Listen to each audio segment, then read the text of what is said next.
everybody, and welcome back to Muscle Maven Radio. I'm your host, Ashleigh Van Houten, and I say welcome back because it's been a while since we've been here together. My last episode I released at the end of 2021, so a few months ago now. And as any of you who are following me know, it's largely because I have a new baby and it's keeping me quite busy in my life.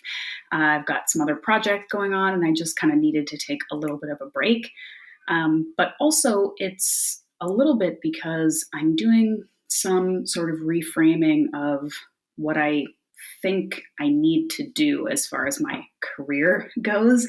And honestly, I love this podcast and I believe that I will continue doing it. But, you know, when you're an online health and wellness person, and when a lot of the work that you do is in the digital space and online, there are a lot of these sort of quote unquote rules of what you have to do to be successful. And I think one of them with podcasting was always that more is better. You just got to keep churning out those podcasts. You got to do one a week at least, or else people will forget about you. And what's the point? And I kind of did follow that for a while because I know that you kind of have to be in front of people enough so that they see you and they hear you and they remember you and all that good stuff. But I don't want to put out content and I don't want to take up my own valuable time as well as yours just for the sake of some kind of internet algorithm. So probably what I'm going to be doing moving forward this year is maybe one or two podcasts a month, sometimes more, maybe sometimes less, as I interview really great people and as I have really great topics that I really want to put out there for you, instead of I just need to fill up 4 podcasts a week because that's what I'm told to do, if that makes sense. So I'm still excited to be here and to share with you. And if you have topic ideas, if you have guests that you want me to have on, I'm always willing to hear it. You know how to reach out to me on Instagram at The Muscle Maven. You can send me an email through my website at ashleighvanhouten.com. All of my previous podcasts will always be available to you, and there's tons of great content there, as you know, I'm sure. But I just don't want to be so at the whim of the internet gods because you know how fickle they are. So instead, I'm just going to do what works for me and what I think is going to be valuable for you. So case in point, today's episode was one that my basically co-host and business partner, Rachel Gregory, and I decided we had to do because we were getting a lot of questions about this topic, especially in our Muscle Science for Women program that we run. A lot of people were asking about intuitive eating. And so we thought, let's do a podcast so everyone can kind of have access to our thoughts and musings and guidance and information and recommendations. So that's what this episode is. We're talking about intuitive eating. We're talking about what the concept means, whether or not we even believe it's possible to eat intuitively in our modern food landscape that is so set up for us to eat mindlessly, to overeat, to eat what's delicious rather than what's good for us. And some kind of specific questions around fasting and how to maybe do intuitive eating while also maybe losing fat or any other goal that you might have. So we kind of dig into this stuff pretty in depth. I really hope that it's beneficial and helpful for you. I would love your feedback as always. And so that's it. So Rachel and I are digging into intuitive eating. I hope you enjoy it. I'm glad that you're here. And that's it. Enjoy the episode. Welcome to both of our podcasts at once. It's for the 10th time. Yeah, it's me, Ashleigh Van Houten, host of Muscle Maven Radio. And it's you, Rachel Gregory, host of Metflex and Chill. Welcome. Yeah. Welcome. Cool. All right, here we are again. I'm actually a little out of practice. You may not have noticed. That was such a smooth intro, but I haven't been podcasting much because that's the best intro I've ever heard. Thank you. I felt good about it. But yeah, I haven't really been doing a whole lot of recording the last couple of months because I've been busy with other projects and, you know, a baby. So, but I'm glad that we're back. And I think that this is a cool conversation that we could actually probably go down a lot of different rabbit holes. We'll see like how on topic we can stay for the next hour. But just to introduce it to people who are listening, we decided to do this joint podcast about intuitive eating because, as a concept, and then kind of drill down into a lot of questions that people tend to have about this practice. And the reason we decided to do a podcast is because it was a topic that came up in our Muscle Science for Women course that we are currently running. And we do these live calls biweekly, and it's just a sort of nutritional concept or practice that came up, and people had a lot of questions and were like, this is something we should maybe cover a little bit more in depth and for everybody to hopefully benefit from. So we also put out like kind of a question box for our people, and we're like, what kind of questions do you have about intuitive eating? We got a bunch. So I'm excited to dive into it, but I was thinking maybe before we dive into questions, it might be good if, and you can do this for us, Rachel, if you can kind of just, oh boy, yeah, just sort of define, and I'll add to it if I can think of anything, but just define what intuitive eating means, or what hopefully it should mean, because it's good. I think it's good for us to get I was gonna ask you that question. Okay, well, I mean, we can both talk about it. Yeah, I think we should both talk about it, but I was gonna be because I feel, okay, so maybe we can give the listeners a little background too into both of our approaches to eating or tracking or not tracking or whatever. And I feel like we both kind of have similar opinions on certain things within tracking versus intuitive eating, things like that, which we're going to get into. But I feel like we both are, at least at this point in time, kind of on the opposite ends, or not maybe opposite, but I mean, I track religiously every single day just because I have been doing it for years. Yikes. And yeah, no, I know. Right. And we can talk about it. Right. No, it's funny. It's true though. I think you and I we pretty much always are sort of on the same side. If you have to put it that way, we just are kind of maybe on different ends of the spectrum in terms of if this is one opinion and this is the other, we're usually sort of in the middle together, just sort of on opposite, you know what I mean? We're close, but not, we have enough kind of differences of opinion that it makes things interesting, at least. Yeah. Yeah, for sure. Yeah. Because right now, are you tracking right now? No. I have not. There we go. I have not been tracking for years and years. And as we talked about, I have been. So yeah. And as we talked about with our group in Muscle Science for Women, I mean, this is so personal and bio individual, depending on your goals and who, how you feel about tracking food or not tracking food. But it's interesting because the intuitive part I think the concept is that we ideally, in a perfect world, would like to get to a place where tracking isn't necessary, where a lot of attention to the rules of eating aren't necessary. And it's more about being able to really listen to your body's signals, to honor those, and to eat in a way that is aligned with what your body really needs. And that's something that sounds so nice. And in theory and in practice, it's who the hell can do that? And also, what if my body intuitively tells me to eat a cake every night before I go to bed? And that is a question that we get a lot, right? So it is a complicated thing. And I think one of the questions, one of the most high level questions is in our modern culture and world and fast food environment, is it possible to eat intuitively? So what do you think of that? So my simple answer to that is I think that if you are choosing whole foods, had a face at some point, grown from the earth at some point, those are your two categories, right? Just think about all the foods you're eating, what had a face at some point, what grew from the earth at some point, right? If those are the majority of your foods, 90+%, 95+% even, 100% maybe, then I feel like it is 100 times easier to quote unquote eat intuitively versus if your foods are packaged foods, processed foods, all that jazz, which is a lot of the standard American diet, if you want to call it. And so I think that's where people tend to get in a lot of trouble.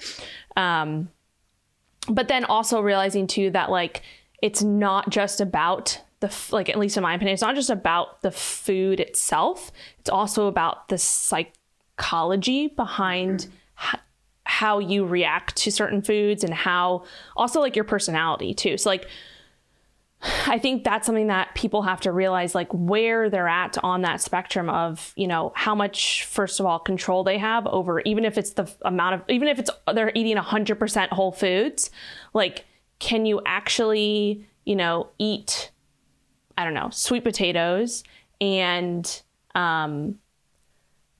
like stop at a certain point, or like when you add things to the sweet potatoes that make it more, palatable. Don't put marshmallows on your sweet potato. Sweet potatoes. Something just popped up on my computer. So if you're eating just a plain boiled sweet potato, right?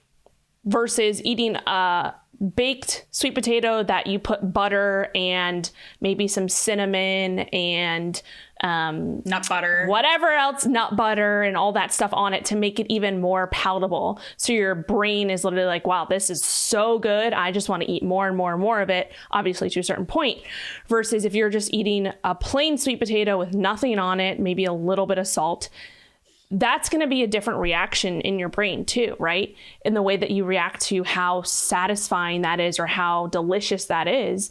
So like for me, if I'm just eating a plain sweet potato, like I'll probably stop at a certain point and be like, all right, I've had enough of this. It's also a one macronutrient, majority of a sweet potato is carbohydrates, right? And some fiber. Versus when you take that sweet potato and you add a lot of fat to it, fats and carbs together, which increase that, that reward center, palatability and reward center in your brains tells you, hey, let me eat more of this because this is really good.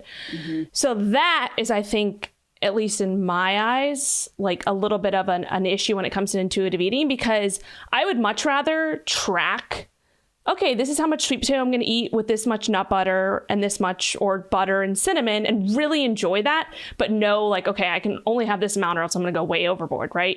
Versus having a plain sweet potato where I'm like, all right, like this is pretty good, but like it's not that great. You know what I mean? But I can eat as much of it as I want. Yeah. But because I know I'll stop at some point because it will be less attractive to my brain and my palate, if that makes sense. So here's my question for you. If I told you right now, you can't track for the next 6 months, like tracking doesn't exist. You can't do it. You can't write it down. You can't put it into an app, nothing. How would you feel? How would that change how you eat? Would you be worried? Like, how would you feel moving forward?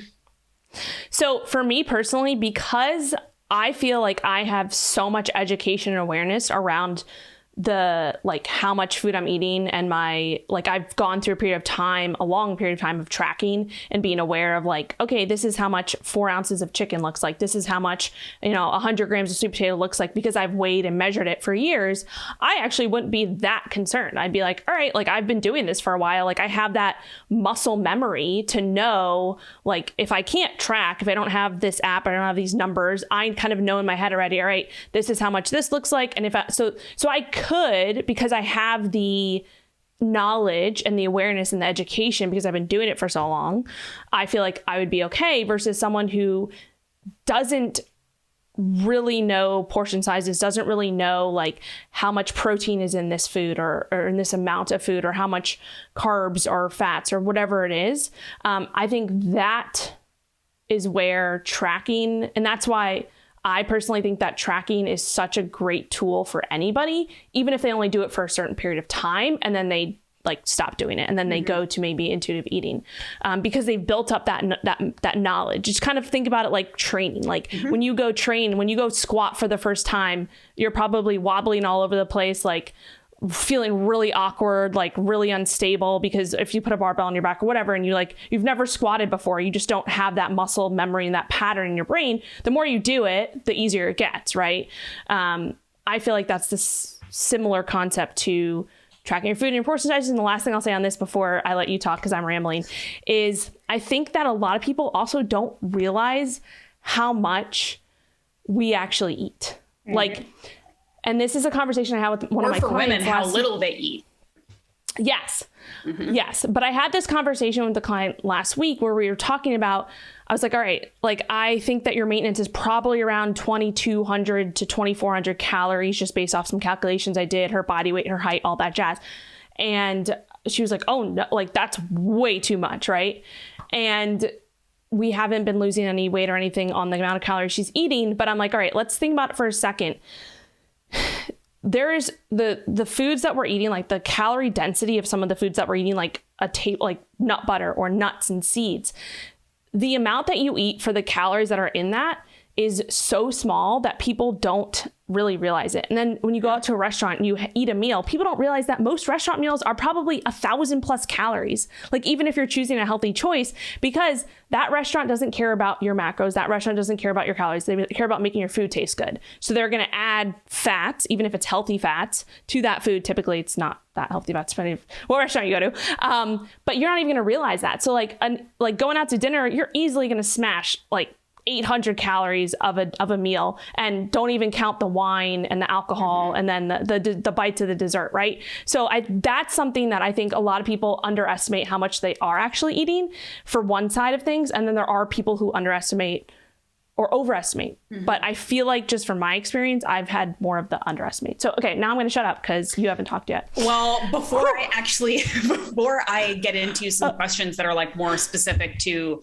like people who like sent in questions, I do kind of want to come back and challenge you again with something, which is, you know, you've said, and rightly so, and this is why I go on and off tracking and I mostly don't track and I sometimes do track, is I've got my reps in. I've been doing this for so long. I know what portion sizes look like. I know how much food I'm supposed to be eating, all of this stuff. It's quite intuitive to a certain degree for me now.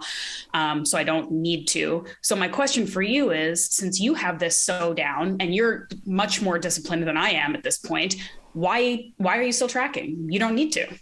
So why are you doing it? Like if you go on vacation for a week, you won't track. And like, that makes sense, because who the hell wants to do that? That's not fun. Like, and you know, you're going to be drinking, you're going to be off plan. The whole point is that you don't want to obsess over those calories because they don't matter. It's like, it's a week, you're having fun. You're a very like disciplined, consistent person. The point is that a week off should be a week off and you should enjoy it. But like for the next month, why wouldn't you challenge yourself to just not track? You know exactly how to eat. So why do you still do it every day? Yeah, that's a great question. And I would say that it's a great question, but I have a great answer. Okay. All right. Or I can defend myself. So like you said, when I used to like kind of back a few years ago, when I went on vacation, I used to kind of get caught up on the tracking. Like I was in a place where some people are at where it's like, it's either all or nothing. It's not like, okay, you know, you can have a little bit of both, the best of both worlds. So like nowadays, like when I go on vacation, at least the last 2 years, I don't track. I pay attention to, unless I have a very, very specific goal and I'm like close to that end line of that goal, then okay, yeah, that's a different scenario. But in general, I'm going, you know, on vacation or even like Saturday night dinners, like I don't typically track those. You know, if I go out to dinner at a restaurant every week. My main thing with tracking is, for me, it helps me to focus in on some different data points that I might be focused in on for a certain period of time. So like, for example, right now, I'm really paying attention to my pre and my post-workout nutrition because I really want to optimize my gym performance for where I'm at right now. And so tracking, and this is also something like, I don't typically track every day, I guess you could say, because for me, it's like I plan my Monday out like for food, and then I just eat pretty much the same thing throughout the week. So like, even though I'm technically like have that in my tracker, I literally just copy the day over, and maybe if I change some things, like I'll be able to change those in there. But sometimes it's like Monday, Tuesday, Wednesday, Thursday all look pretty much the same. So I'm only just like planning out Monday, especially if I'm like trying out a new recipe for dinner or something like that. But typically, like the reason that I like to track, because I'm like such a data nerd, and I just want to see the numbers. Like, I didn't know that about you. I want to see like how much protein I had, how many carbs I had like in my pre-workout, my post-workout, and what I had like for my dessert, whatever dinner. I just want to have like a record of that. So I would say like, yeah, I do track every day, but you could even say it's only once a week, because it's like I put it on repeat. And then, like I said, on Saturdays, I typically have like a bigger meal, and I don't really track that going out to dinner because I don't want to like stress about that. I have an idea in my head. And then Sundays, I typically pull back a little bit and do more like of a fasting type day because I want to balance out the weekend a little bit. And Sundays, it's my rest day. I don't really do much. So, that's kind of what works for me, but everybody's so different. So that would be my answer to that question. That's a good answer. I mean, I think the biggest thing is that you are a professional and you like data and information and experimenting, and this is data for you. And it's interesting, and it's a learning experience. I think for a lot of people, it's super stressful and it's obsessive. And sometimes it can get difficult for people to know where the line is between this is a helpful tool and this is a anxiety inducing, like it's bad, it's not helping me. And so that's something I want people to pay attention to. And we can talk a little bit more about that as we get into the questions. But I think just to kind of like round out sort of how we feel about these things, I think we both agree that tracking can be a very useful tool. I think we agree, although I may be more erring on the side of not tracking, that it should be a temporary one for most people. Temporary and or intermittent. Like you touched on a good point, and we talked about this in the call, that like tracking can look so different. It can be journaling what you ate and looking at it and paying attention to how it made you feel and your energy the next day and your digestion. It can be meticulously tracking in an app. It can be tracking for 3 months while you're doing a lean out phase, and then not tracking for 6 months while you're doing a building phase. It can be tracking twice a week just to kind of touch base every now and then. Like there's so many different ways you can do it. So you have sort of the freedom and flexibility to, if you believe that it will be a helpful tool for you, to find a way that it can work to your advantage instead of add stress or anxiety to your life, right? For me, I mean, I only use tracking when I have a very specific goal for a short period of time. And usually that is like a fat loss goal. So if I'm going to do a photo shoot, if I'm going to do a bodybuilding competition, none of this stuff has been on the horizon for some time. But when those things were happening, I certainly tracked, because again, it's data, it's information. And when you have to be, and I say have to, I chose to, it's a goal that I chose to follow, but to do that successfully, you have to be really on top of your energy balance and how much food you're eating and how much you're working out and all of those things. And when we're talking about the differences between, you know, losing a couple pounds and being quite lean, or, you know, every little bit matters. So not paying attention and having like the rounded spoon of peanut butter instead of the flat scoop, you know, that stuff is going to add up. For the vast majority of people, that stuff isn't as important, like generally over the long term. So getting to a place where you can just eyeball things, or where you can not track because you don't feel like it and not go into a spiral of anxiety, like those are goals that I think are really important to work towards, because, you know, for every person who kind of likes it, because it's like a math numbers kind of interesting thing, there are people who are like, I have to do this, because if not, I have no control over what I eat and I'm going to gain a bunch of weight and it's going to be miserable, you know, and nobody really wants to live like that. So I do think it's important to kind of teach that these are tools. They have no direct bearing on your intelligence or abilities or willpower or any of those things. It's just something that's available to you to help you if you need it. So yeah, but anyway, we got some good questions, and I want to pull some of them up now so that we can bring this in a couple different directions. Okay. One question that I thought was interesting is someone asked, how can I tell, because we're talking about intuitive eating being like eating what you want to eat when you want to eat it generally. How can I tell if the cravings that I'm feeling are my cravings or my microbes, or like microbiome, or my, you know, gut bacteria? And I thought that was kind of interesting, but my first initial reaction to that was like, what's the difference? You know, because we're just like walking hosts for bacteria anyway, right? And our gut microbiome, our, you know, bacteria, that is us, right? So if something that's going on in your gut is telling you, you need to eat this or you need to eat that, does it really matter if it's your body or your bacteria telling you? Like either way, you kind of want to figure out what the like genesis of that craving is and address that, you know, like, I don't know. That's kind of my initial thought. What do you think about that?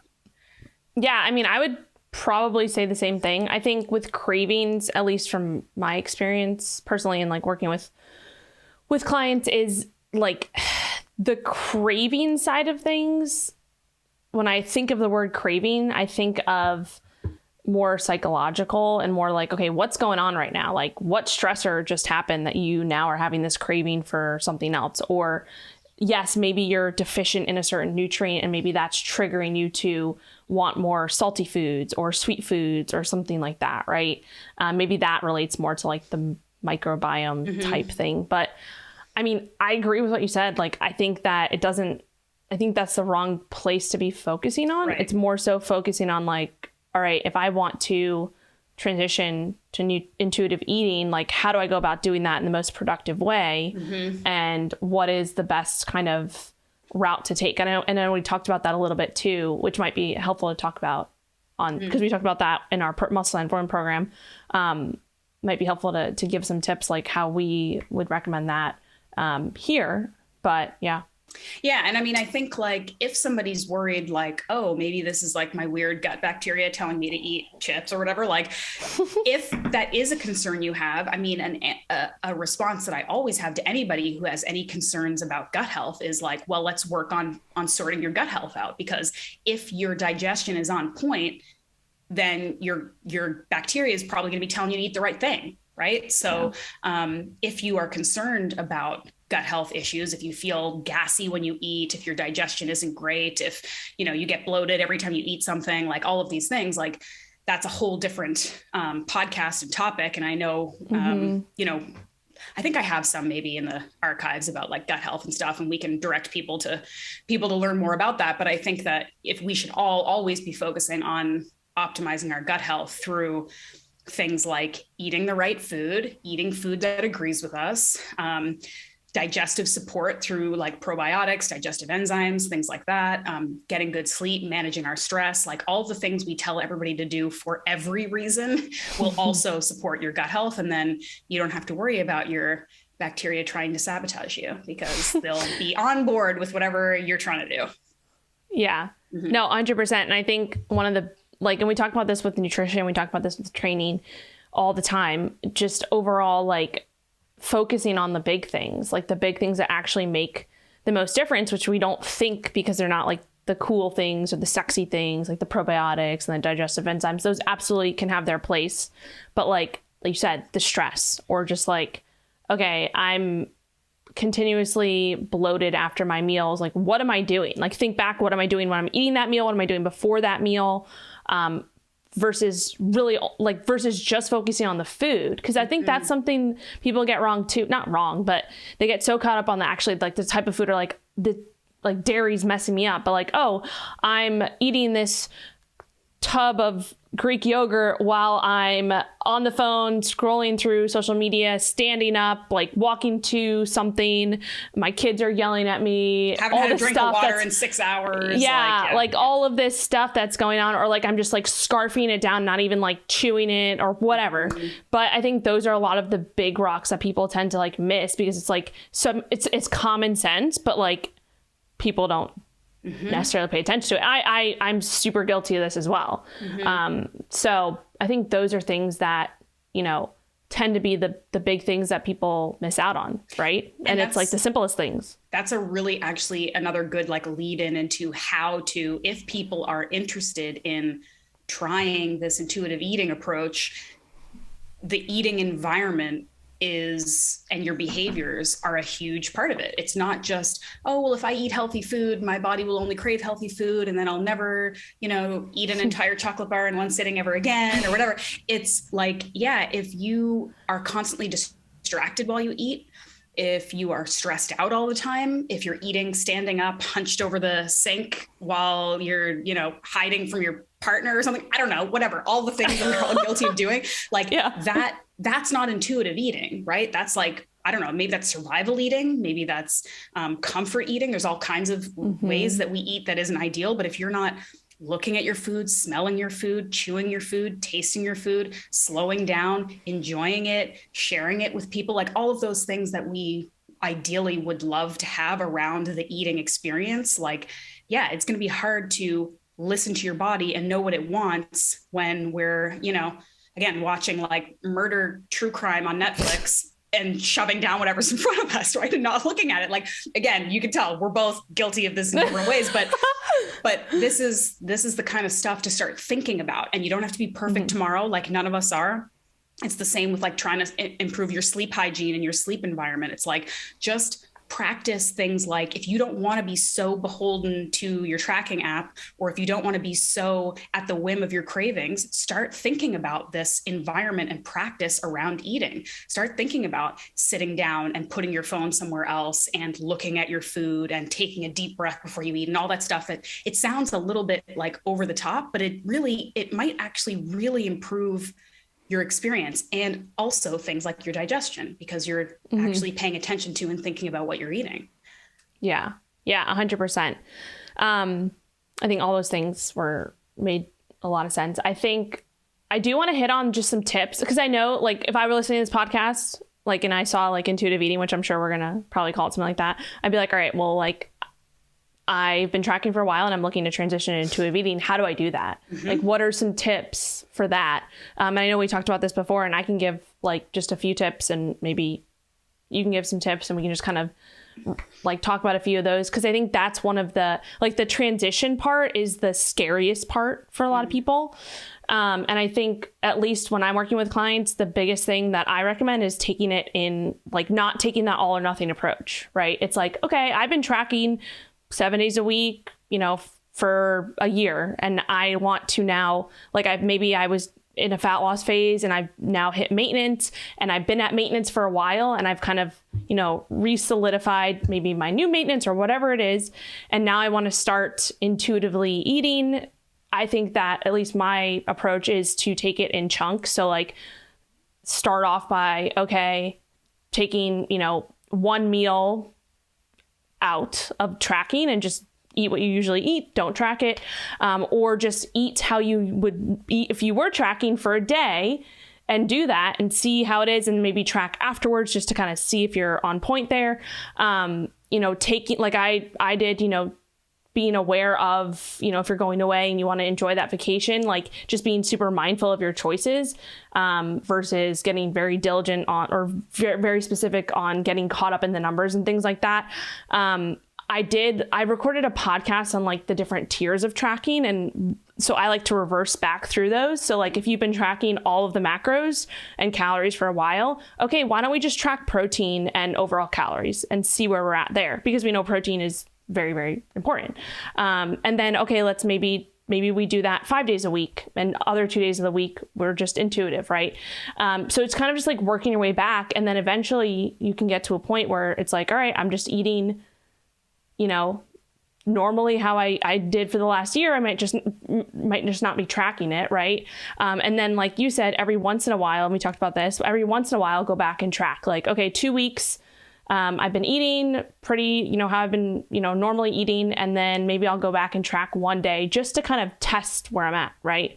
And then just continue on. So those are, I think, the biggest, I know I'm kind of rambling on here, but the biggest takeaway from that is just, like, doesn't have to be all or nothing. And I think that the best approach is not going from tracking every day for a year to not tracking at all. It's like, all right, how do I work my way back to this? Or how do I work my way to this and do it in a way that's smart and strategic, so that I have control, right? And so that I feel in control, and so that I'm not, ending up where I was 2 years ago or something like that. So that would be a few tips that I think. Yeah, I like that. I think that's very good advice.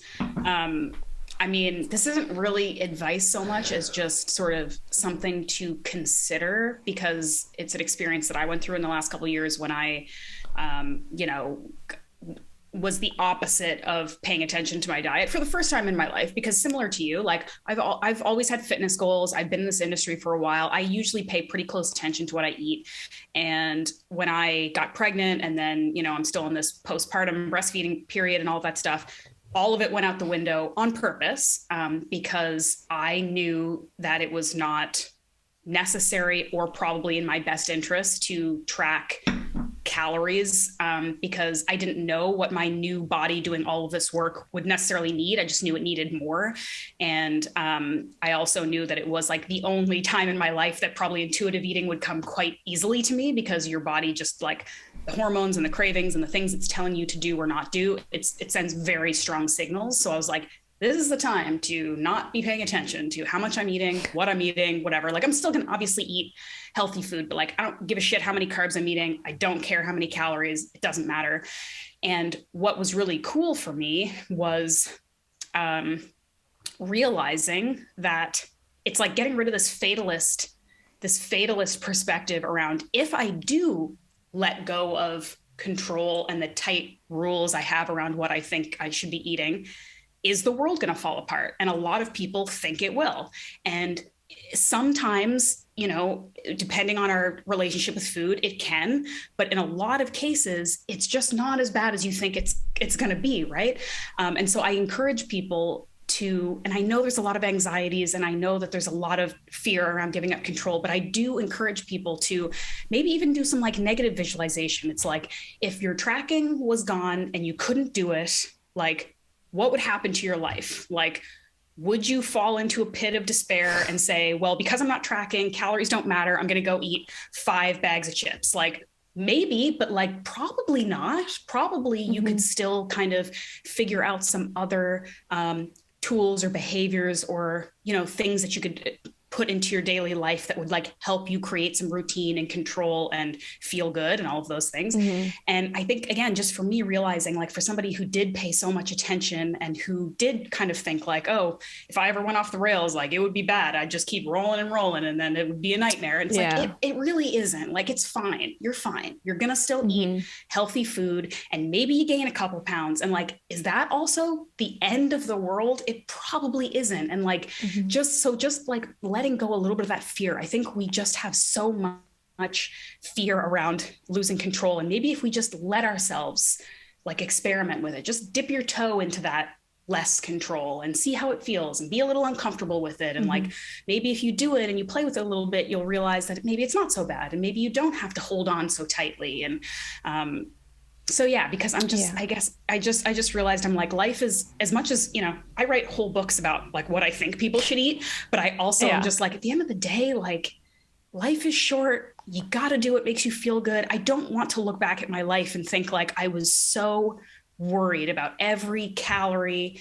And I was so worried about who would I be if I was 5 pounds heavier? And it's like, who cares? Enjoy your life, be strong, eat food, do things that make you feel good, and try not to worry about that stuff too much, because it doesn't matter as much as you think it does.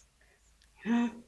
I want to, I think, I mean, I want you to keep talking. Yeah, no, I was like, I want you to keep talking because I'm just like, I'm into it. Good. But something that I did think about like, I want to just kind of make sure that this is said too, and this is a mistake that I made. I think people are introduced to tracking when they do have a fat loss goal, right? Or a weight loss goal. And so they pick up tracking, they learn tracking within that fat loss goal, and they maybe achieve that result. And then when they get to their goal, their end goal, they're like, oh, okay, I made it, I'm here, so I'm just going to stop tracking. That, I feel, is a mistake in itself, because then that's when you have that kind of switch where it's like, okay, so I can stop tracking. And then maybe you do start to eat some other foods that you weren't eating when you were in the fat loss phase, because you're like, okay, I hit my goal, so now I can kind of eat a little bit more of this and maybe a few more licks of this. And I'm going to stop measuring my peanut butter and things like that. And then they start to add up, and then you start to actually get back into a surplus, and so you gain the weight back, and then you're back. Licks of what? I just want to know what peanut butter licks. Peanut butter. I don't know. Sorry, I had to interrupt because I'm trying to be cute. I'm trying to be funny. No, you're good. I call them licks, LNs and Bs, licks, nibbles, and bites. That I love it. Like, you know. Okay. So then you get to the point where like, oh crap, like I stopped tracking and I went to intuitive eating, and then I gained all the weight back. And then that's where we start again. And then we have the fear of like, oh man, like I can never do that again, right?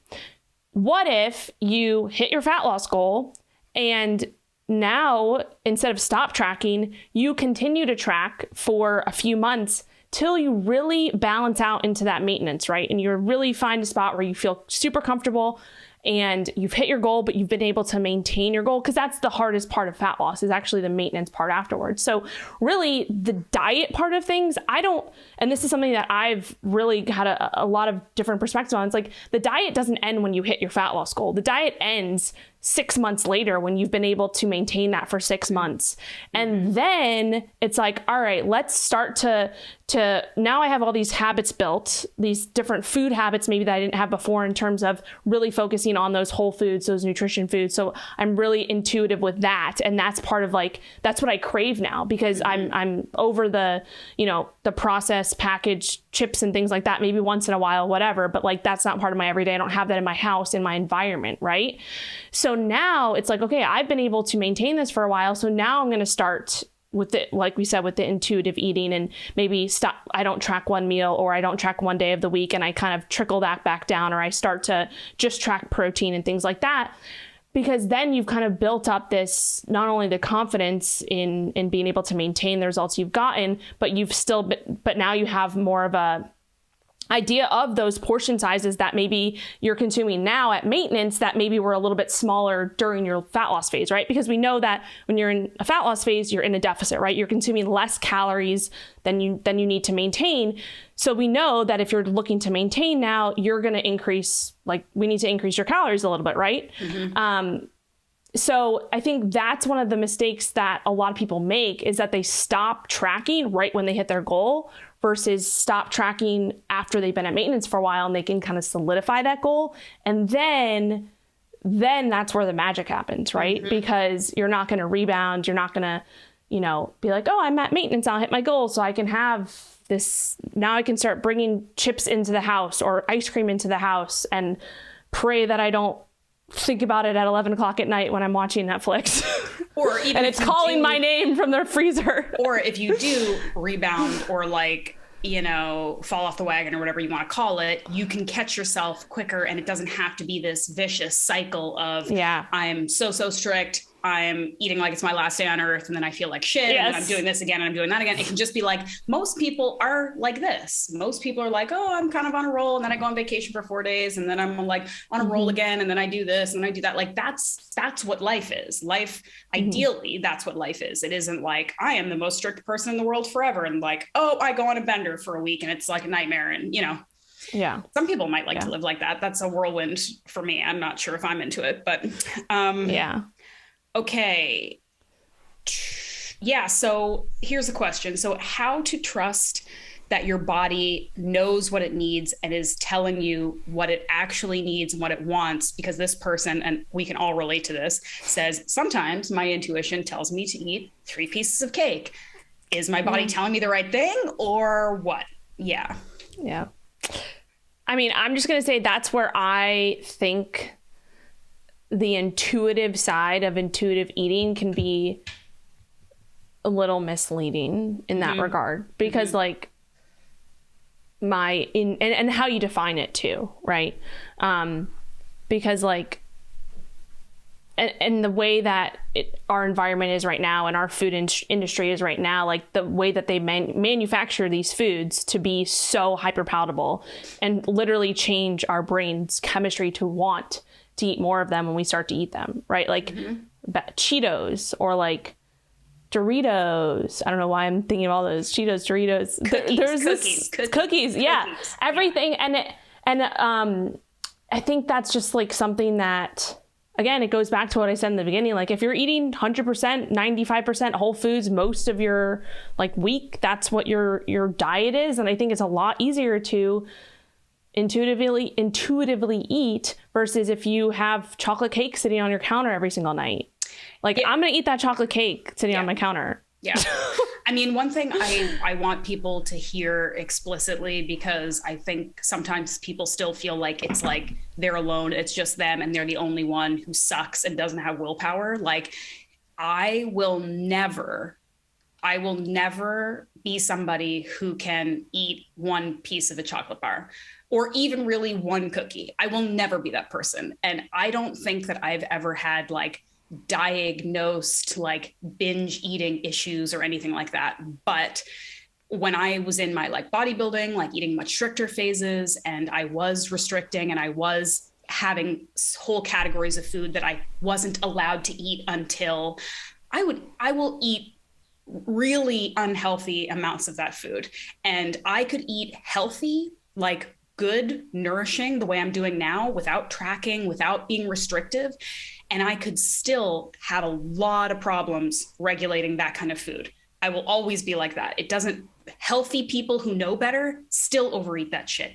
Everybody eats that stuff because it is created to make your brain want to do that. So I understand that feeling. I know what it's like, and no one should feel like they alone are the person who just can't handle themselves around it or doesn't have the willpower, who just isn't strong enough. Like, most of us are not strong enough. And I don't think there's anything wrong with, you know, some people are like, oh, if you eat intuitively long enough and if you really nourish your body, you'll get to a place where you can have a box of cookies open in the house. And yes, there will be some like people moderators, right? Right. There will be some people who are like that, and there will be some people who are never like that. And it's hard to reconcile that with what seems like an overly restrictive approach to life. Like, if I tell somebody I can't have cookies in the house because I'll eat that box in 24 hours, I can't not do it. That may sound like, oh, well, that kind of sucks. Like, you can't just sort of enjoy foods moderately. And I'm like, I still do. Don't get me wrong. I just don't have it within arm's reach all the time. Like, I figured out a way to incorporate it into my life so that I enjoy it, and that's so that it isn't controlling my life. You need to figure out your way. For some people, it's, okay, I can have chocolate in the house, but I can't have chips. Or for some people, it's, I'm going to have my Saturday meal where I eat whatever the hell and I don't worry about it and it's fine. But then I don't do that for the rest of the week. Like, we're all going to have different ways of coping with our current hyperpalatable food landscape. But I think that's what it is. I think pretending that it just goes away when you start eating healthy, that's not realistic for most people. It just isn't. Like, I can eat amazingly, perfectly, wonderfully healthy, and I will still just run through a cake if it's in front of me. So I think people having a more realistic perspective on that and being able to sort of pick your battles. And one other thing I'll say about like the tendency to like overeat hyperpalatable foods, I think one of the things that was a bad trigger for me was when I was in the headspace of this food is wrong and bad. Like, it was sort of like a morally bad thing that I didn't like want to think people knew that I was eating it or something. When you know that it's bad, you're going to do it in secret. You're going to eat it when no one's like looking or paying attention. And that's when you're going to overeat it. Like, when I could get to a point where I'm like, this is how I like to eat, but every once in a while I'm going to crush some of this food and I'm not going to feel guilty or bad or like I'm weak or whatever. It'll be there tomorrow if I want to eat it. I don't have to eat it all right now because I'm an adult and I can go buy some more tomorrow if I want to. Like, when I had a little bit more of this like balanced attitude towards it, it had less of a hold over me. So I think that that's another thing to think about too. Like, if you're listening to this, chances are you're an adult who can go buy that Easter candy anytime you want and eat it all in a sitting if you want to. So like, you don't have to go like secretly binge it tomorrow and then never tell anybody and whatever. Like, you can just go get some if you want or not, you know? Again, it's like this fatalistic attitude towards food that like, you're either perfect or you're the worst and you might as well just give up, you know? Yeah. Yeah. And I think there's two things I want to say there. The first thing I want to say is that sometimes like there's probably some people listening to this podcast who are like, well, I live with a bunch of people in my house and like there's food, you know, there. And so what do I do in that situation? And so that is where I think, you know, really kind of diving deep into, you know, maybe if you've never tracked before, maybe you do start to pay attention more to that. Or maybe you start to have the conversation with the people you live with who are like, all right, you know, at least put it out of sight, out of mind. So like, I don't know where it is, or it's not staring me in the face or whatever.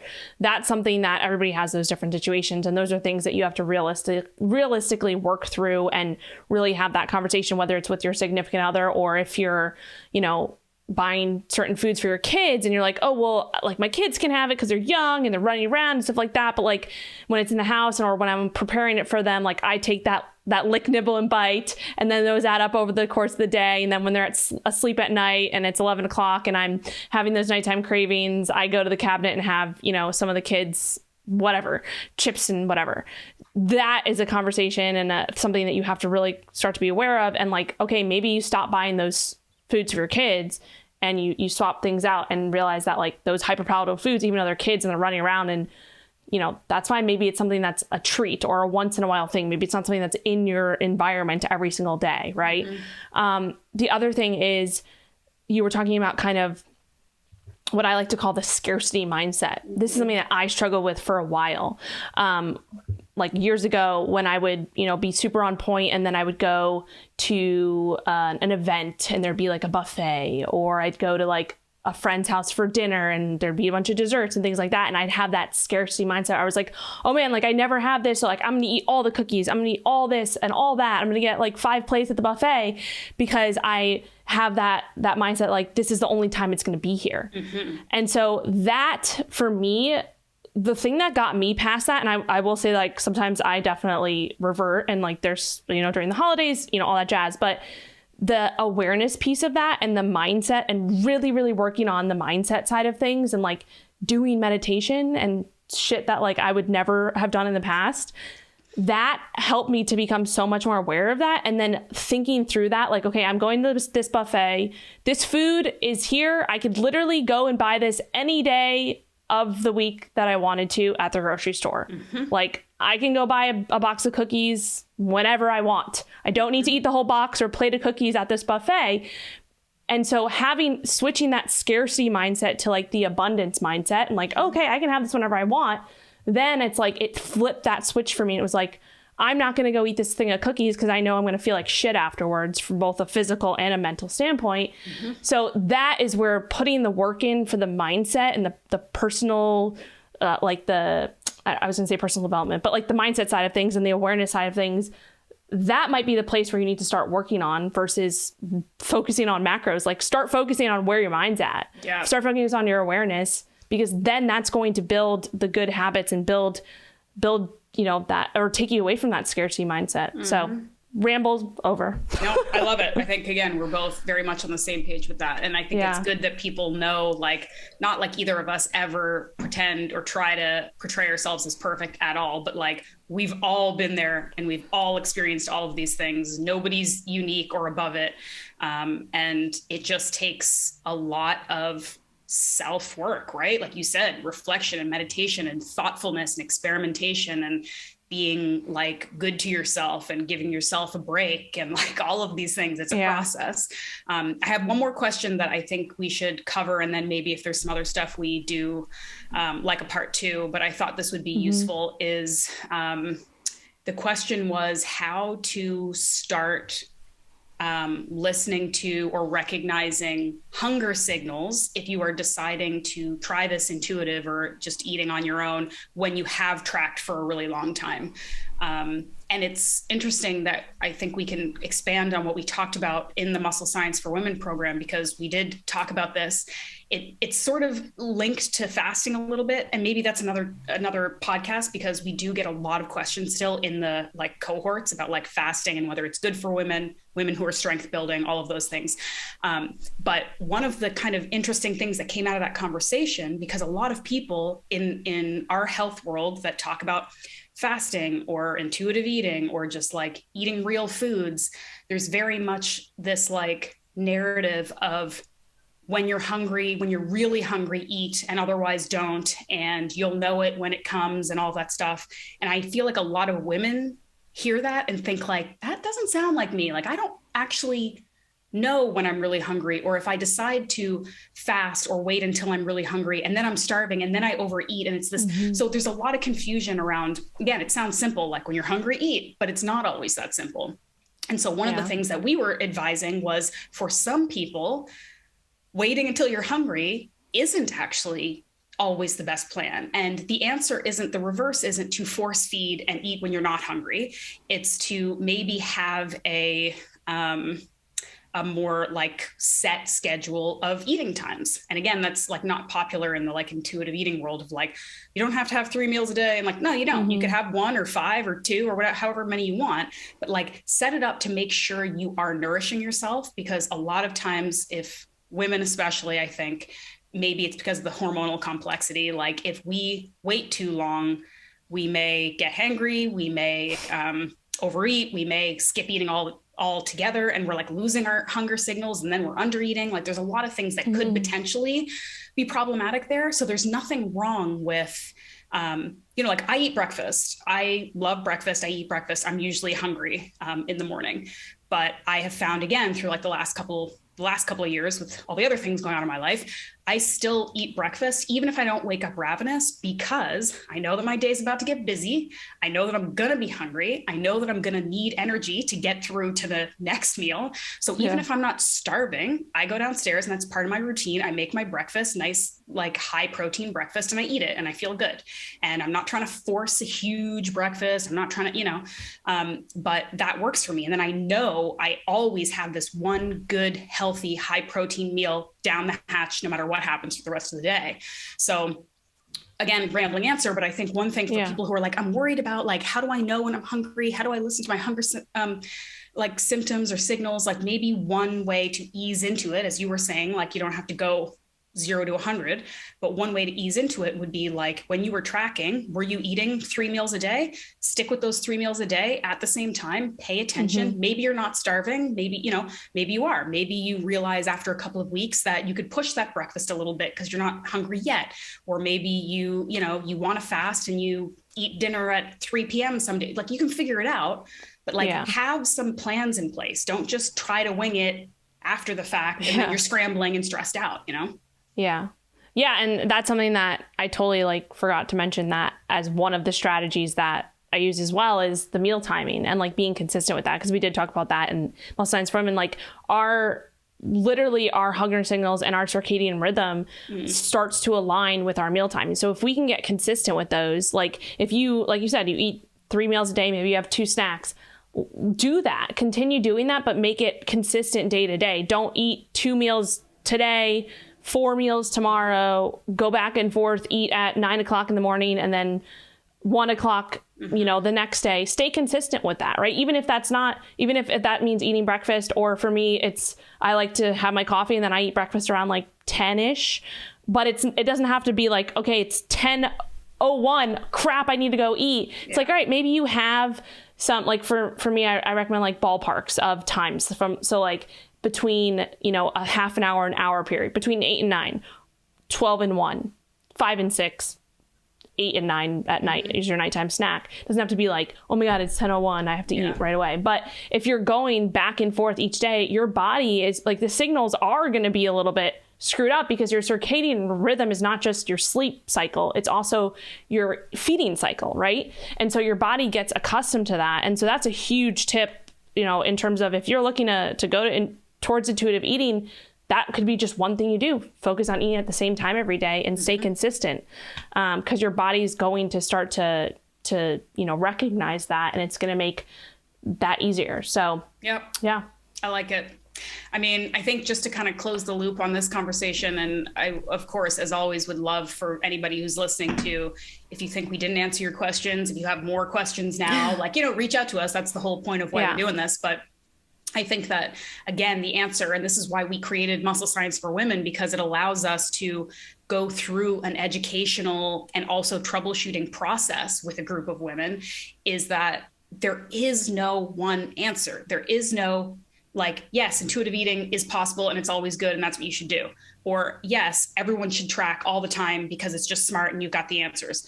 Or whatever, you should eat keto or whatever. There is no one answer. And at the end of the day, we can give you all kinds of tools and all kinds of suggestions and all kinds of best practices, but every individual has to try it and put the time and the effort and the work in themselves to figure out what works. And we're all going to look a little different. So I hope that stuff like this podcast and stuff like the program, what it does is it provides some support and some encouragement that you can do it. You can do that process. You can figure it out for yourself. You're smart enough. You can listen to your body. You can make mistakes and fix them. You can come back from setbacks. That's what we're all doing. And when you do it that way, instead of just being told by somebody who's like, nope, you should fast and you should never eat carbs again, and that's what you should do. When you figure out your own way, it's more empowering and it's probably more sustainable, and you're probably more likely to stick to it and enjoy it and actually benefit from it. Right. So that's, I think, what our goal is. Yes, we're coaches and yes, we're working with people, but we're working with people to teach them and support them and empower them so that they can walk away from that interaction and do it themselves instead of having to keep coming back and getting help from other people. 100%. Yeah. I think you nailed it. Go team. Nailed it. LNB. Awesome. Is that what it is? I love that. L, N, and B's. And I want to end on this too, because I think this is interesting. So, and you're probably going to be like, what the heck? So in my weekly check-in forms for my one-on-one clients, one of the questions is, are you 1,000% positive you tracked every lick, nibble, and bite this week? That's a question that they have to answer. They have to answer it every single week. How often do people say yes? So that's the thing. It starts off with, I'm 0% positive. Yeah. And then, but the reason I asked that question, it's not to want them or tell them that they have to track every single lick, nibble, and bite, like down to like the piece of lettuce or whatever. It's to build the awareness behind that and to think back and like, okay, I'm tracking my food, but how accurate am I tracking? Because when it goes back to what I said before, a lot of people track and then they don't track, those licks, nibbles, and bites. They don't track, those things that add up, throughout the day. And so they think that they can only eat 1,600 calories to maintain their weight, when in reality, they're probably eating 2,200 calories throughout the day. So if you can become if you are tracking, that's why being accurate about it and like actually tracking the licks, nibbles, and bites for a period of time can be so rewarding, because you can see, oh shit, I'm eating a lot of food and I'm maintaining, or I'm losing weight on all of this food, versus having that kind of deceiving mentality of like, okay, I'm like, I see on my food log that it's 1,400 calories or whatever, but I'm not losing anything. But is that really how much you're eating? And it doesn't necessarily have to go back to fat loss, but it's all about kind of that awareness piece of it, and that idea that like a lot of us could probably could probably eat a lot more and nourish ourselves a lot more and not fear and think that 2,000 calories a day is like crazy, because for most women of average size, you can absolutely maintain your weight at 2,000 calories. Plus, right? Mm-hmm. Obviously, there's different things that go into that, and this could be a whole other podcast on its own. Mm-hmm. But I kind of want to just leave that there for people to really think about, because it's like, you can be eating a lot of food, or you could think that you're eating a little amount of food, but you're actually eating more. And like, why don't you just track that so you can see how much you can nourish yourself and still reach your goals or maintain your goals. So that's where just the awareness is like the biggest piece of that. So anyway, I don't know why I wanted to end on that, but I like it. Awareness is the key with whatever it is you're trying to figure out. No right or wrong. You can track those licks or not, but figure out what works for you. LNB, baby. All right. That's it. Okay. That's it. Thank you. And we'll be back at some time soon with a new topic. I'm sure you're going to love it. See you later. Bye. All right, that's it for today's episode. Thank you so much for listening. I hope you found it helpful. If you are interested in our Muscle Science for Women program, we do run it. At this point, we're doing it, I think, twice a year. We're looking at maybe doing another cohort in the summertime. So if you are interested, reach out to me. I can put you on a waiting list and a first to know list for the next time the program runs. So let me know if you're interested. And I do have some other podcasts lined up coming out over the next few weeks. So, they're going to still be regular, just maybe not every week. Don't worry about it. You're still going to hear my voice for better or for worse, relatively regularly. So that's it. Thank you to my show sponsor. I've got the same handful of amazing companies who support me and who I love and who I'd be telling you about regardless of if they were podcast sponsors or not. And this episode is brought to you by Bioptimizers. These guys make gut health improving supplements and other supplements. So the ones that I use mostly from Bioptimizers are their magnesium product, which has 7 different types of magnesium. So it basically fixes every issue that we probably are all dealing with, because we all have magnesium deficiencies. I take it every night to help me go to sleep and help me with muscle recovery and relaxation. They also have an incredible probiotic product and a digestive enzyme product. And I do not take these all the time. I take them when I notice my digestion is off, or if I'm stressed out, or if I'm traveling, or if I'm eating weird. And it is like night and day. I cannot tell you how impactful and effective these products are. I've also been giving them out to friends and family members who have digestive issues.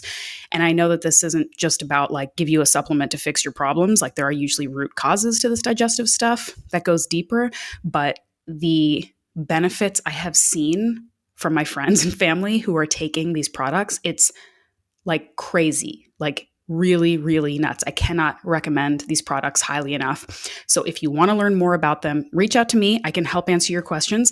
You can also go to buyoptimizers.com and use the code MuscleMaven to get 10% off anything you try. So do that. Reach out to me if you have any questions. As always, I'll be back soon enough with another amazing episode for you. And until then, I hope you are healthy and happy and enjoying your life. That's it. I'll talk to you soon.